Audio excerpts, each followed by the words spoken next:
hipertensão pulmonar é uma doença que atinge os vasos pulmonares e que faz com que os vasos reduzam de tamanho, né, ou aumentem a espessura desse vaso, e com isso, à medida que a doença vai evoluindo, ela acomete também o coração, mas principalmente o lado direito do coração. Então a hipertensão pulmonar, ela eleva a pressão pulmonar, eleva a resistência vascular pulmonar, e com isso a gente consegue detectar essas alterações nos exames que a gente faz no paciente.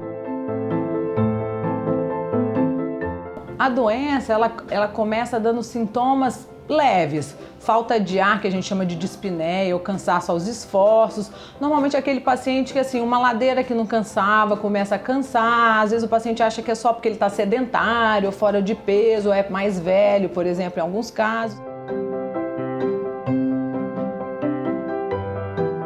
Descobri a hipertensão pulmonar em 2009.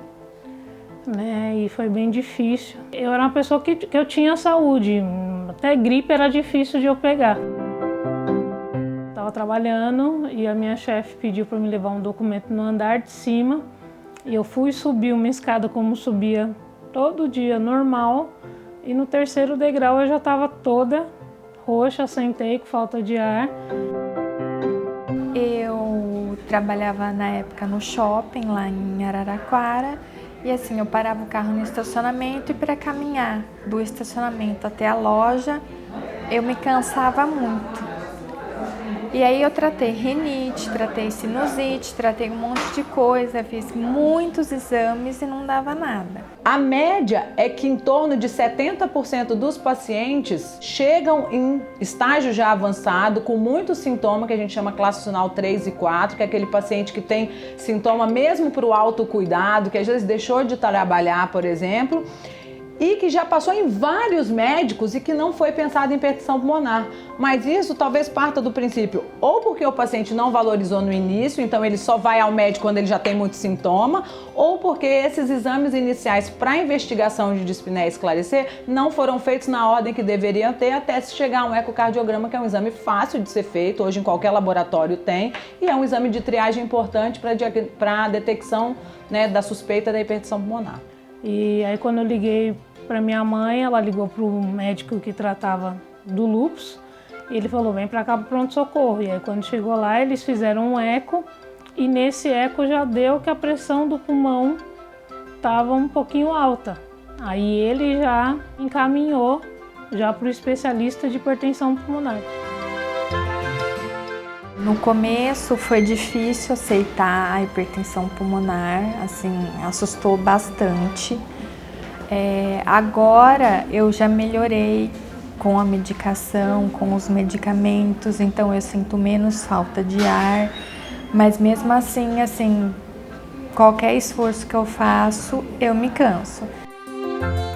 Eu trabalhava, eu fazia faculdade, e aí de repente eu não conseguia andar do banheiro até a minha cama, não conseguia escovar o dente, comer, que é uma coisa simples para as pessoas. Você não tem mais força para fazer as coisas. Eu sempre fui uma pessoa que faz 1000 coisas ao mesmo tempo. Eu sempre fui muito baladeira, de ir para balada, de viajar e de isso e aquilo.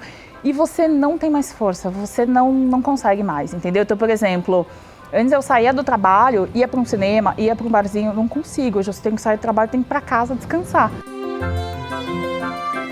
E aí, de repente, vem aquele monte de medicamento de horário e que não pode perder o horário, aí você tem que aprender a marcar, pôr no celular alarme. O oxigênio foi uma luta para mim, porque eu achava que pôs o oxigênio, logo depois já vai morrer, né? E aí depois a doutora foi explicando que não, que é para o meu pulmão descansar.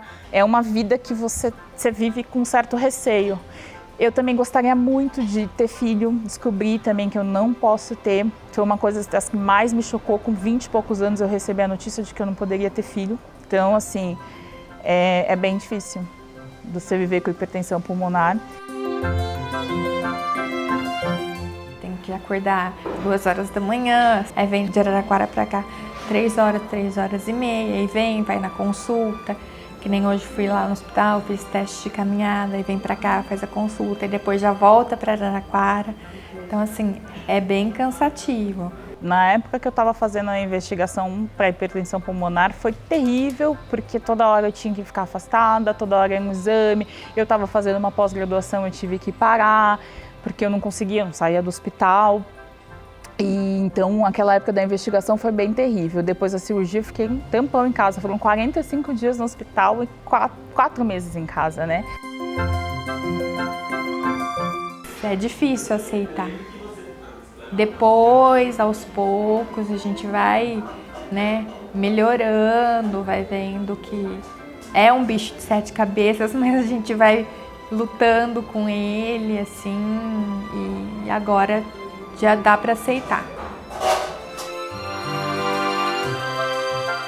Eu mesmo com a hipertensão pulmonar, eu tento sempre sair, né, passear, tem as consultas, porque a nossa vida já é praticamente hospital. À medida que eu faço as avaliações, né, de 4 a 6 meses, se o paciente piora ou não tem melhora objetiva nos exames e nem de sintomas, eu vou escalonando a medicação. O que significa isso?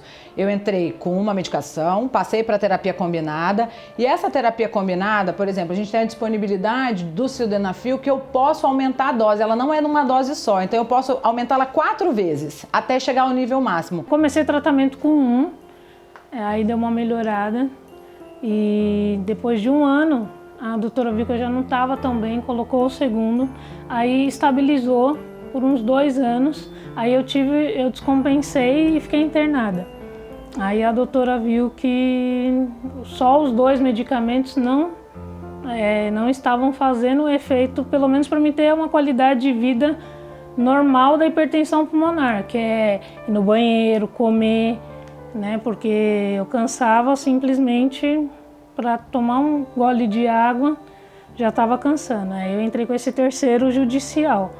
E quando veio a notícia que o governo quer tirar a terapia combinada, é bem complicado, porque você fica com medo. Faz mais de 3, 4 anos que eu estou tomando 2, há 1 ano e meio que eu estou tomando os 3 e agora, de repente, qual deles que vai tirar?